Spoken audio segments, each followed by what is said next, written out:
Hello and welcome everyone to the weekly Delphian meeting. Thank you for tuning in. So our agenda today, we're going to go through the market update. Earnings season is just kicking off for the pre-runners, so not much to cover there.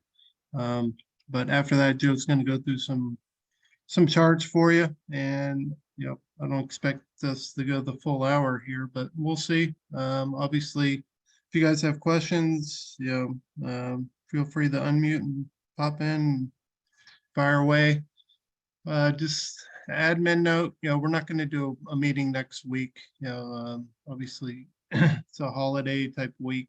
Christmas, that Sunday and then New Year's. So next week we'll take off and then resume at the beginning of the year. Okay, let's get started here. So when we look at the market, obviously we've had some state changes. Russell, NASDAQ went into 8 and SPX went into 6. So Russell was in 5, did a 1 day in 6 and then went to 8. SPX was in 5 and went to 6. So it's still in 6. And then NASDAQ was 7, went into 8. Obviously green pies dropped about 20% here. And a lot of things going back into 8. So let's take a look at this overall. So we talk a lot about the transition from 7 to 5, and there's a lot on here. So you can see back here, we had a lot of 7s into 5, had a nice run up. We had the same thing here where 7s and 5s, and then it kind of like this inflection point where we had similar type thing here. This kind of couple days where things all just turned around, the 8s turned up. So we had the same thing here, a couple days, things turned around and turned lower. We are hoping for the 1s to go higher, but pretty much after that inflection they started dropping off. So from the 8s we want them to go to 7, 5, and then the 1. So that hasn't happened. Did the reverse. So you can see obviously we're going up in the 8s and dropping in the 1s. The one thing I would just want to kind of point out, as far as this is for like a 1-year chart, you can see anytime pretty much the 1s get above or around the 8s, at least in this bearish market, that's pretty much like the tops of the market, which is kind of interesting. I think historically it's kind of like the reverse, So, we're still in a bearish market. We were hopeful last week, if we could get above 1900 and 4100. SPX was 41 and Russell was 19, but didn't happen, and then did a quick U-turn. We had a little bit movement in new lows, but nothing significant, nothing like 1,000 or anything, but little blips here. We had similar chart, with this is the 200-day moving average, similar type of thing. Where the market tops are kind of, where they get close. Same type of thing, helps correlate, everything kind of rhyming here. So let's look at bullish, bearish.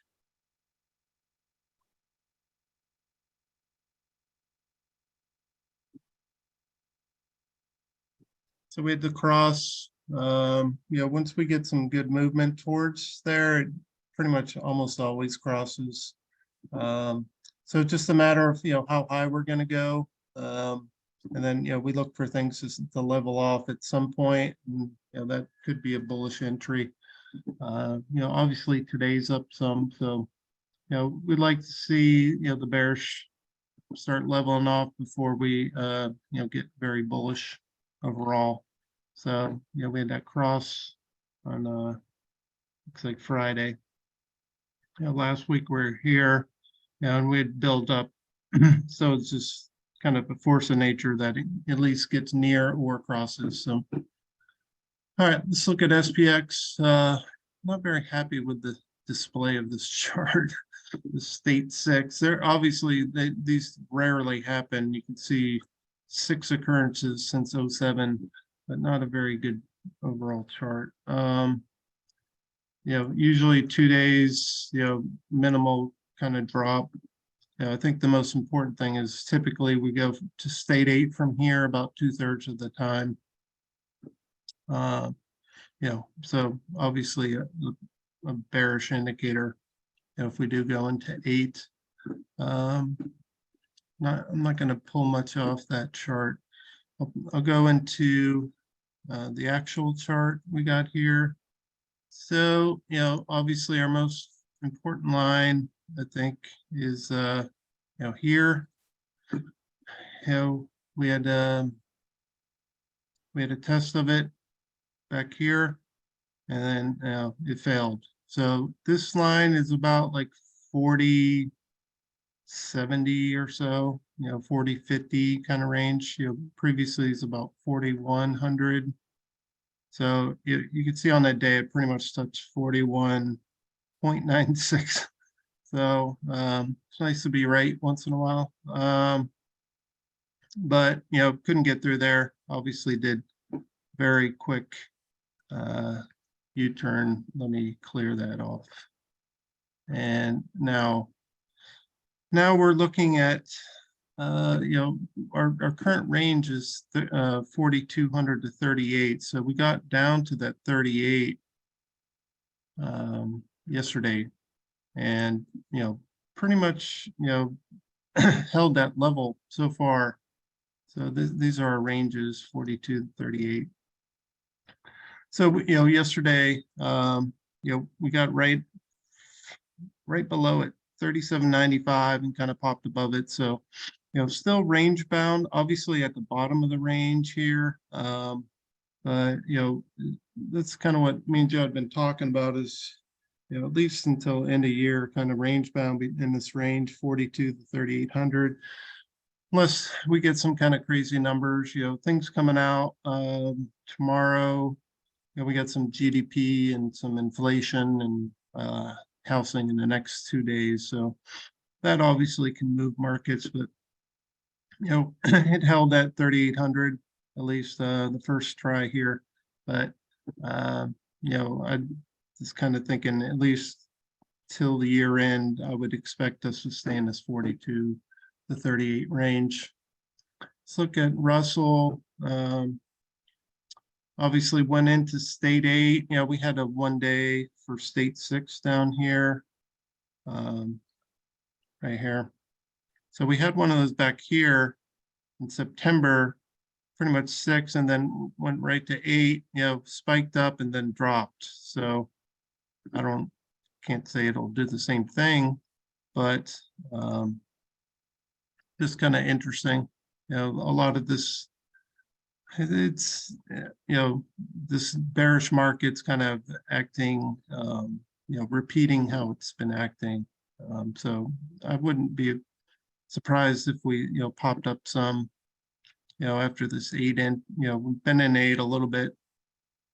Wouldn't be surprised to get a little run up into the year end, like Santa type rally. And then if it holds 8, then we could turn back lower, and see the test the lows. Obviously that our key level is 1,700.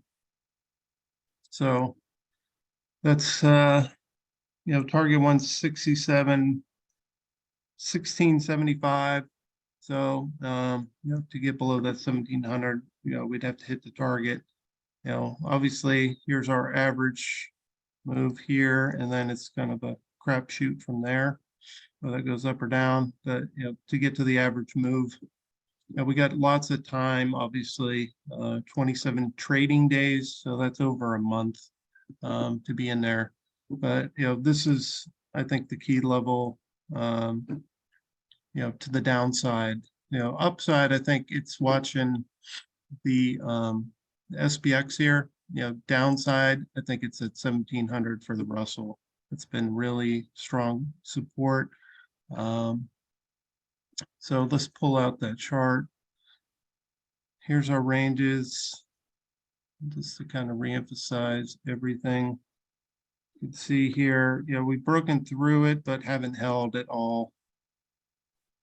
19, which we had said was critical, to break through, didn't get, got within about 14, a few days ago. Okay, so we got within 14, but, obviously, it turned all the way down. Didn't get close to, within 30 points of 1700, but that's the key downside level, I think, overall for the market. Top side, is at 40, just call it 40, 50. It was 4100 before, but that line is on a downtrend, so 40, 50 there. So that's the key. The other thing to kind of think about, let me clear this, why this is such an important level for Russell is if you go back to prior pandemic, we had, let's see here, 17, 15. So that's kind of like the prior, pre-pandemic high. So that's why I think it's, such an important level, that 1700. If we can break below that and hold, obviously we haven't been able to hold, but we have been breaking below. Then, if we can hold below that, then obviously, all kind of bets are off for the market, I think. But, these both the limits are, the lower limit 3,800 on SPX, that one held, and we were, right below it, and that popped up. So that's kind of where we're at. Still thinking we're, overall kind of range bound, at least until, the new year. And we'll have to see what kind of data comes out. Fed meeting in February, just a quick look, kind of majority consensus right now is for a quarter hike. So 70% there, nothing really talk about. The balance sheet, they haven't done squat in a couple weeks, so pretty much went sideways. So no movement there. Kind of strange. We had nice kind of downward trends, and then a couple weeks it just go flat. I mean, they've gone flat for like a week, but 2 weeks kind of strange. Along those lines, I want to pull up the. This is my chart of the week. Usage of the Fed's discount window.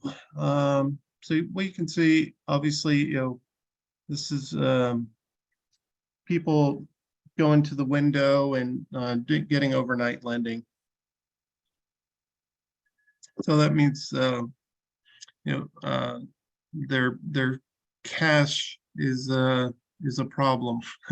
Liquidity basically is all you need to think, think of this with. So, obviously, the last time we had huge problems was 07, 08. And you could see back here, things started going, in the end of 07, middle end of 07. Obviously, the pandemic, kind of quick up and down. But right now, since 2022, you can see we've been building, which is not a good trend. Obviously, if we had talked about liquidity, one of the major obviously isn't, they're using this. So, it's kind of like our new lows chart. You start to see rumblings or, rumblings, up and downs, that's a problem. Flat line, it's usually pretty good. It's clear sailing, right? So we're getting quite, if you kind of put in the context of the new low chart, we're getting spikes here, and that's not good overall. So I just wanted to bring that one up. Hey, Josh, overall rates, obviously inverted.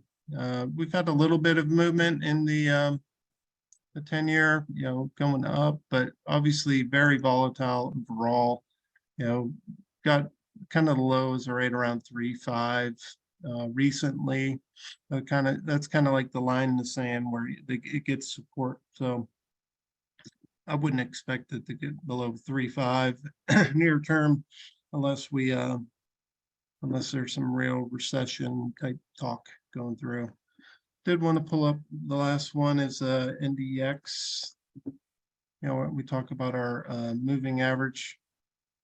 So last week, we dropped below. So obviously that's kind of red lights going off, warning lights. If we're below that 200-day, not 200-day, 200 period, and this is a weekly 200 period chart. So, we've been flopping up and down. Anytime we're below this, obviously a big concern. So we did move back below there. Just want to bring that to people's attention.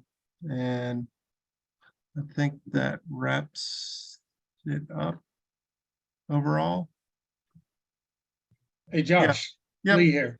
Yep. Hey, Totally. Can you bring up that Fed window? Yep. Okay, yeah, thank you. Josh, who is it that goes to the Fed window? Is that Morgan Stanley, Citi, those type people, or is it Institutions? Yeah. I mean, it could be, it's only institutions. It's not, it's not Lee Russell being like, No, hey, no. I need yeah. So it's financial type institutions, not it's not like Caterpillar. It's financial institutions. So it could be yeah. Is it also big banks that also borrow at the Fed funds rate, or are they not window shoppers, so to speak? No, it's any financial. I mean, the big ones could. I'm sure they were back here going there. I don't know. Depends on it could be any of them. I mean, Morgan Stanley could go there. Obviously, I would doubt at this point they need to, but so it could be like smaller banks, funds, like insurers, whoever. But it's not good that it's building. So because one of my primary concerns obviously is a liquidity crisis type thing going on. The other one is like world war. Those are probably my two biggest concerns right now. That answer it, Lee? Yes, thank you. Okay. All right. Who else? Please feel free. Dave, you got any other comments? Yeah. I can always make a comment probably on something, but I did want to say something about the Fed meeting and I think you're right. I think we'll probably see a little bit of I want to call it maybe a relief rally after the disappointment that when the Fed said, this is what I think is the biggest takeaway I took, is that Powell pretty much came out and said that they're not expecting any rate cuts next year. And I think that was, we talked at the last meeting about there is still some of that rate cutting, not just, lightening the raises, but actually cutting the rates, thought process going into some of the rallies that were short-lived there. So I think that was the biggest reason why the rally kind of stalled after last, Wednesday and Thursday. Yeah, I found them to be pretty hawkish overall, and they've kind of stuck to their tune. They got to beat down this inflation no matter what. The control prices. So. And they're sticking to their 2%, kind of like target too, which which is the thing I think they'll have to give. They have to give up on something, and we start seeing a lot of layoffs and stuff, and then when their mandate for employment starts to waver a tad, and they're still not near their 2% target, they might have to up that a little bit. And just one other thing I wanted to mention while the air here, and I'll be quiet. that today is Micron's conference call. So it's the last quarter, but I look at like them as the bellwether for like the next quarter for a lot of semiconductors. Okay. Yeah. And I look at the semiconductors as a bellwether for how the economy is going to do. So I don't know how this report's going to turn out, but the markets look ahead, and I think this might be a fairly good indicator as to however Micron's report and the reaction to that go is to the how far ahead the markets might be looking. Just Right. My own thought there. No, that's a good point. Yeah, so the earnings are after the close? Today, yes. Mhm. Okay. Yeah. So just We'll have watch to the keep- stock price tomorrow and watch the news on it. And, then you'll Mhm. it's like, oh yeah, they're looking ahead because the stock went up, even though the report wasn't so good. Or, they bashed it again because they being all the analysts expect a longer kind of recessionary tone for consumer electronics, I think, and those things drive the market a lot. Mhm. Oh, yeah, definitely. Yeah, it's definitely getting big. I mean, bigger and bigger component of the economy is, semiconductors. I mean, they're in everything almost, so. Yeah. And like you said, it's earnings. I actually went in, and this is just a quick on the side, but I decided to do the Apple pre-run trade early because it was at the bottom of the range on, I think, Friday. So Oh, yeah. I jumped ahead on that one. Just saying. Yeah, I've been watching Apple pretty closely. At least Yeah. the price. Yeah, it's getting down. Let me pull it up here. It's kind of going the way the major markets are going, especially the SPX. I kind of overlay those two a lot, and I see pretty good correlation. Yeah, I mean the 52-week low I think is 129 or something. So this one's definitely held up better than a lot of them. Like the Amazons and stuff. So it's probably a good idea. At least, I mean, looks good today. Yeah, we'll see how that works. Yeah.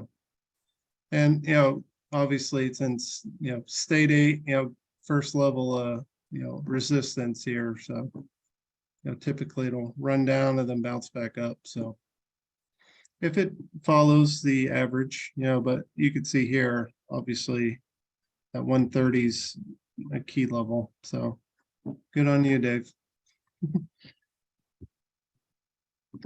Okay. Anyone else? Feel free to chime in.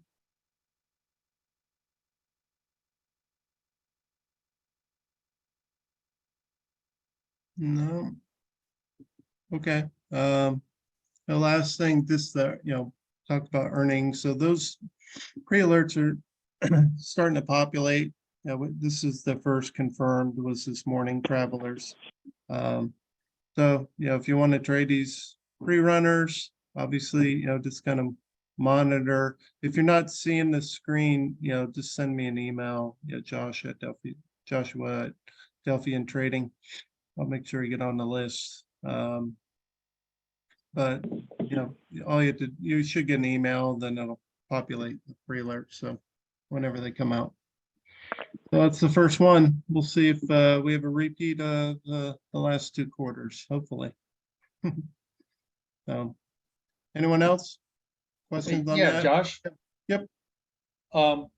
We've spoken in previous quarters that back at the beginning of 2021, we were set up, we were going, and then something got broken and the earning trades just didn't work. And then the last two quarters, they've worked well. And you went back and looked, I want to say, at the SPX and saw where it was trending up. And so Yeah.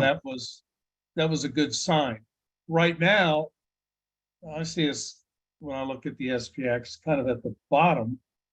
I don't know if it's going to trend up or down. Do you have any gut feel? Well, I mean, this off the bat, at least initially, I think we're range bound. So we're at the bottom of that range at 3,800. That's my gut feeling right now. So, I think we're range bound for little time being. And then, you'll have to wait and see. And obviously, if you track them, you can see, okay, this one, they're starting to close out winners, and that should, give you an indication that,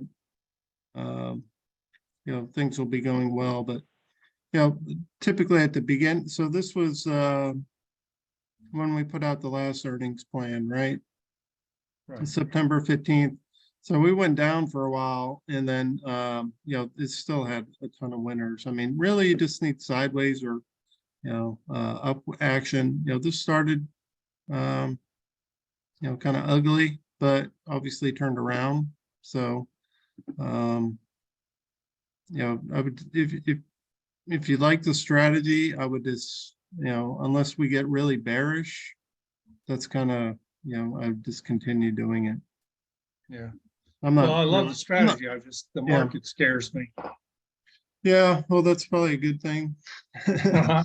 Yeah. I mean, if we get real bearish, if we break those levels, like that 38 and especially that 17, if we break below there and, and hold, and that would be a big concern. Right. Right. It's kind of feeling range bound right now, at least. Yeah. Especially after it, it got below that 38 and popped right up. Next day it's up. So, I think the inflation numbers, like, we have that one site. Those are kind of, been bullish, like the reports on them. So like tomorrow, we got GDP, which looks like this is the forecast 2.9. So that's like bullish. So like quarter over quarter PC prices, so these are like kind of bullish looking. Overall, you got the same thing on Friday.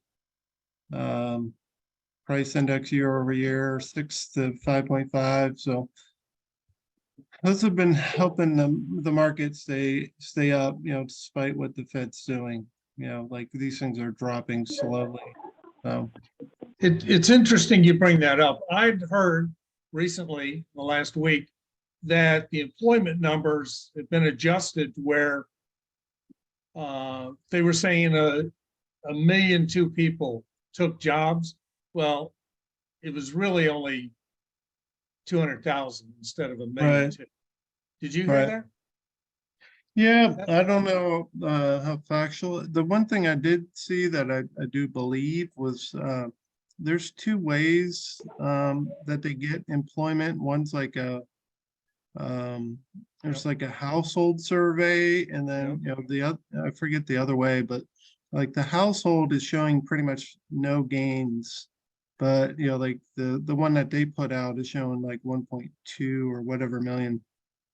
But that's the only thing that I saw that made sense. I don't, basically they do like, survey a bunch of households and like, have you gained? And they pretty much matched for a really long time until the last like year and a half. So I don't know. That's the only thing I saw that would kind of mesh with what you're saying.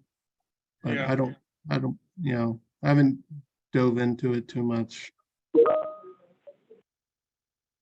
So it's believable. Yeah, it makes me not trust their numbers or have some doubt. Let me say it that way. Right. Government numbers. Yeah. Okay. Yeah. I'm not sure. All right. Thank you. No, good point, Lee. So, Hey, Josh, yep. Hey, Bruce. can you explain, decipher the weekly pre-alert page that pops up with, like the EPS and all that stuff with the up arrows, down arrows, and the IV, trying to understand what we're looking at here? Let me see. I got it somewhere in there.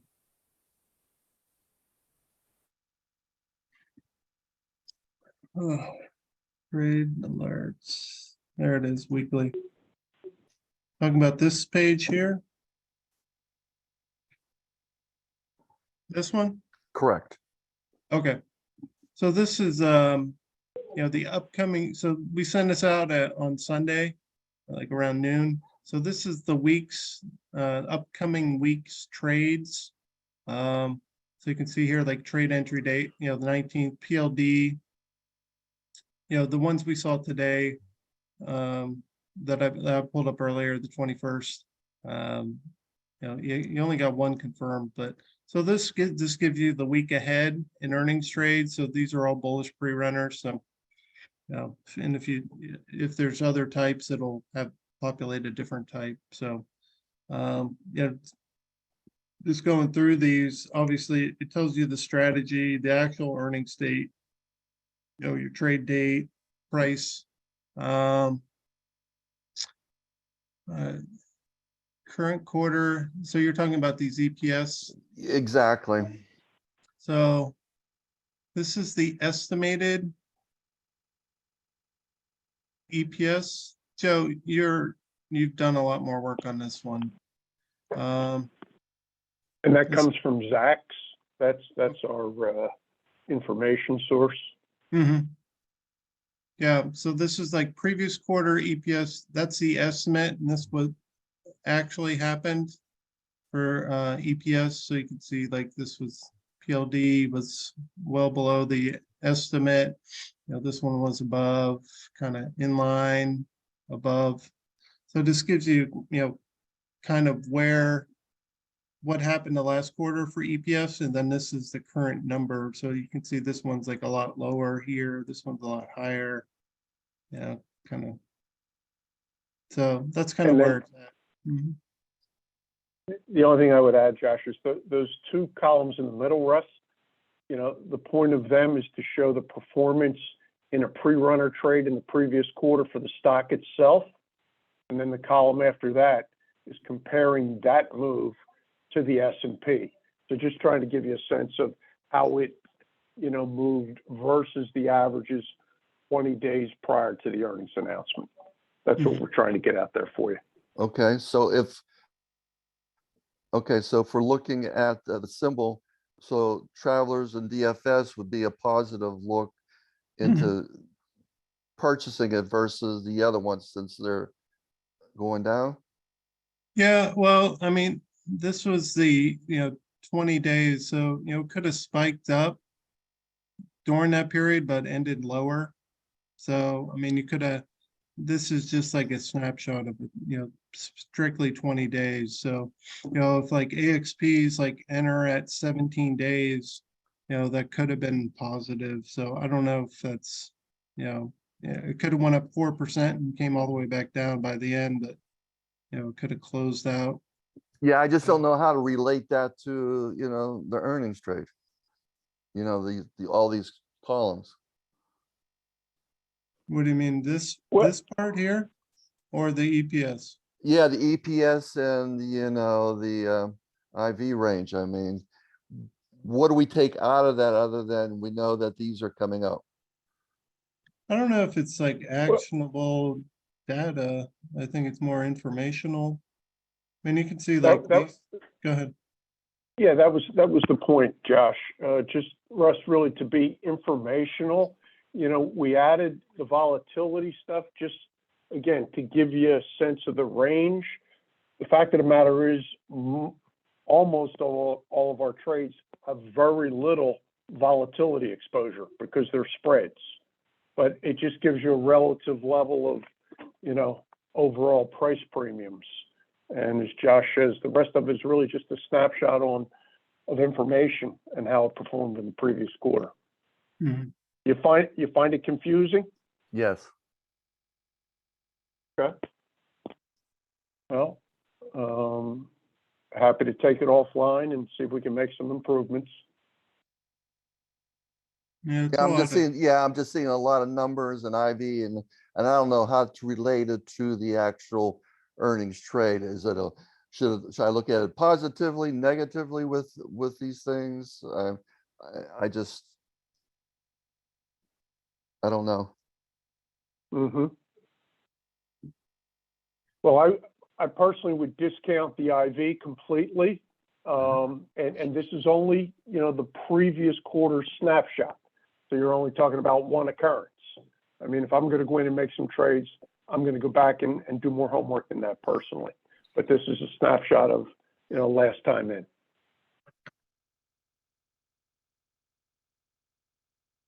Okay, because the earnings screener seems much better when you see it on the chart, on the graph, how many times it went in it and above it and so forth. But this doesn't do anything for me.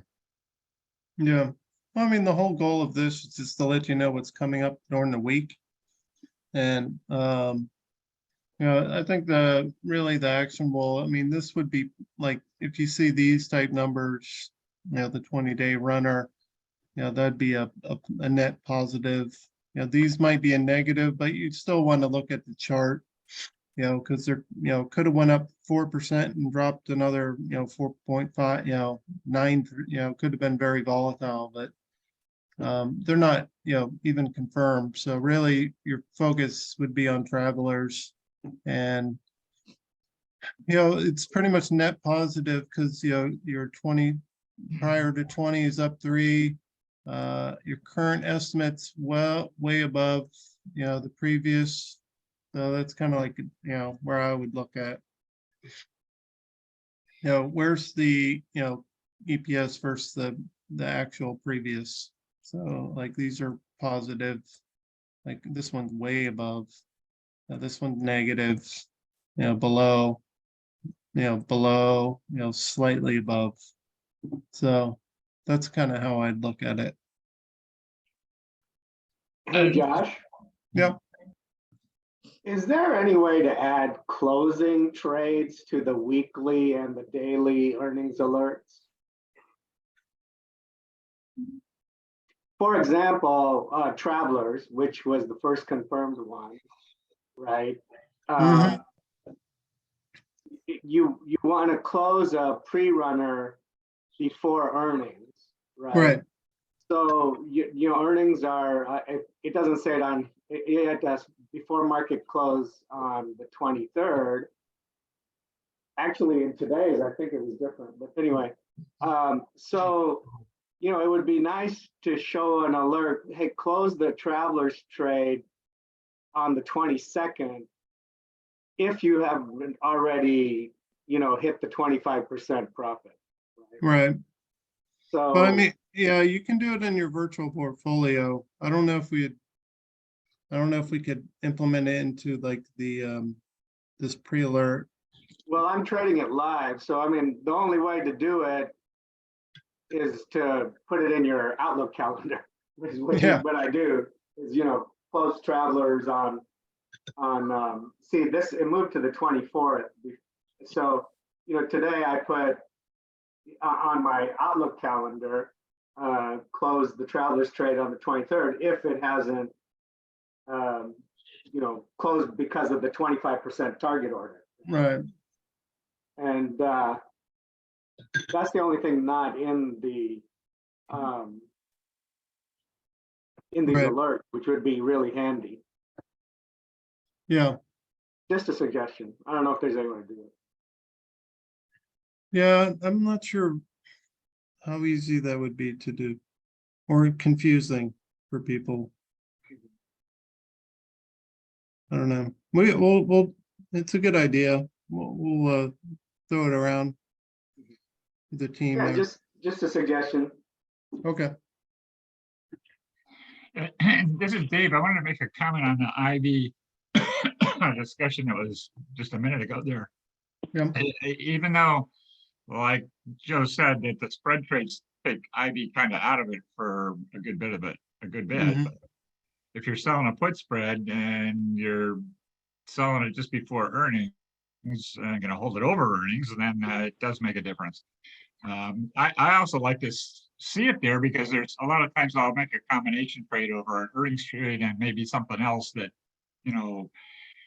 gives it a little edge one way or the other. And so I like to see the IBs out there. I look at them pretty much anyway, but when they're included in the format that you're displaying, I don't think it's a bad idea. You can ignore them if you want. And I tend to look at them. So just. Yeah, If you're gonna do an iron butterfly, you probably want to know how Right. highly elevated it is. So the vol crushes, I think, are pretty important. right. Yeah, this is all like, yeah, I agree with that. It's nice just to have it there. Yeah. Yeah. And Use it you're- or not. I mean, the whole goal of this is like, okay, here's what's coming up in the week and give you some things to look at and think about, you know. Dan here. I agree with Dave on that. I like seeing that in there because you can get a relative value of the IV over time, and compare it. Right. It is good information to have. All right. Well, thanks, guys. We'll keep it there. We'll take a look at this other one though. And in our new platform, we've got it pretty prominent on a number of pages, a Mhm. similar bar. Yeah, we like the bar. Very cool. Okay. Anyone else before Joe fires off here? Good questions, comments? Yep, Russ? Last week we talked about ETFs, and I was kind of looking around and I found two places that were very interesting databases that just to bring out. One was ETFDB and Pacer ETFs, which was I thought were interesting for knowing which ones they are, what they do, Okay, and ETF DB. I right. think I've been there before. Yeah, okay, What was the second one, Russ? Pacer, PACER ETF. Okay, thank you. okay, we'll take a look. Thanks, Russ. You bet. All right, Joe, I'll let you get going here. All right, Ready? Josh. Let's see. Try and share here. There we go. Just a couple goodies. Let's see, Dave, that was, I thought, interesting. You mentioned, MU today. So I pulled up the page. We are in a, state 8. We've been there 12 days. On average, it's 33 days. Haven't met, a target 1 yet. But there's the chart going back to pre-COVID. So I agree with you. It'll be interesting to see, how the market reacts to what they have to say this afternoon. So thanks for that. But it has certainly pulled back down to those pre-COVID levels. Let's see. Okay, we got SPX. The one thing, earnings. We're talking a lot about earnings, week after week, and I'm still seeing, a consensus. I frequently reference Yardini. He's at 225 in earnings for the S&P next year. FactSet takes in, I don't know how many analysts. They're in the low to mid $300 or $230 range. I did see where, a couple of the investment bankers are way below that. You got Morgan Stanley at $195, for the S&P 500 next year. JP Morgan at $205. So they're both appreciably below some of these other estimates. So, a little more volatility in the earnings numbers overall for the S&P next year. Again, referencing FactSet, it sounds like they're looking for earnings growth of about 5.5%. The 10-year average is maybe 8.5%.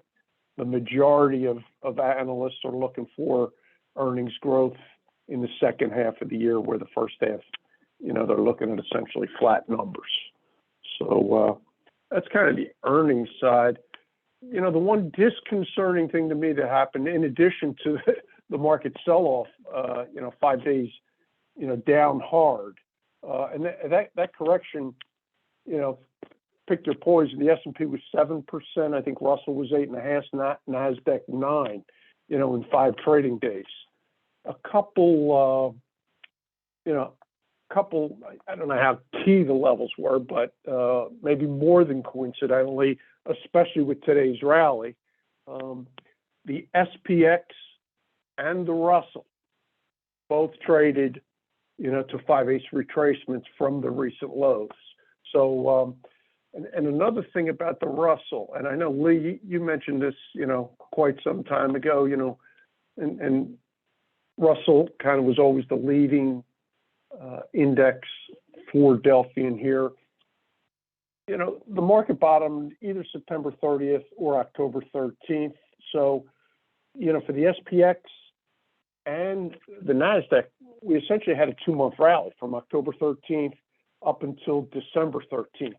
The Russell actually topped early by, let me see, the Russell topped, I think, November 15th. I think that chart disappeared. So, I think important to continue to keep an eye on Russell, the different levels that Josh has been talking about for weeks and weeks. But that low yesterday at 1734 was within a couple points of the 5/8 retracement of its 1 to 2 month rally. The what was it, 3795 level in the S&P was just a fraction. That we just barely got to that 618 retracement in S&P. So I think the lows in the last day or two are very, very meaningful until we break them. If we break them, then I guess all bets are off. NASDAQ, we did exceed a 5/8 retracement by about 1% to the downside. So we'll see if those Fibonacci numbers hold. The consumer discretionaries, they continue to be very vulnerable, still in a state 8. Just 10 days on average, it's 25 days. So that's the other thing, about the index is we rolled into a state 8 a few days back, and the average, not the SPX, that's 6, but both NASDAQ and Russell, when they're in 8s, it's an average 27-day period. That's the thing that, a few days ago made me most nervous, just the fact that, when we're in state 8, you're talking about almost a month of trading days. So that's what's got me most nervous, Lee, in terms of, getting in and doing some of these trades now.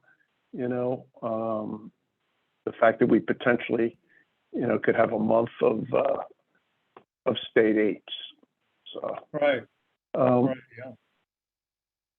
Consumer discretionaries, or these are the staples rather, they pulled back like everything else, just a couple of ETFs we had looked at, over time. Amazon's one, here's the chart, this thing has been in 8 forever. That chart goes back to pre-COVID. You can see Josh always talking about those pre-COVID levels. That's where we are. This thing has been an okay state modeling stock. Certainly, coming out of COVID, it was a heck of a state 1 run. The last few state 8s have been exceptional moves as well. I continue to keep my eye on this thing only because, similar to the bonds months ago, we've been in this state 8 over 3 times longer than average. We've moved down, 30% more than average. 200% more than average.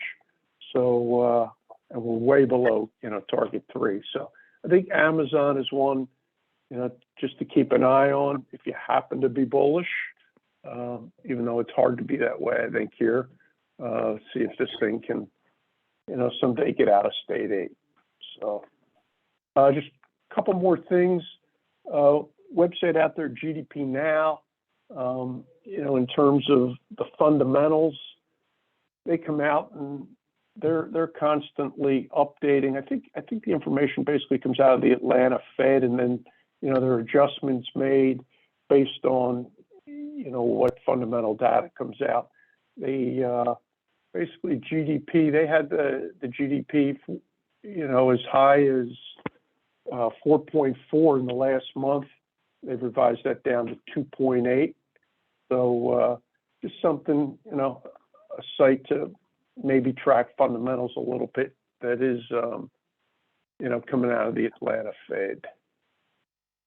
Just lastly, just a couple of the international markets, that we touch on from time to time.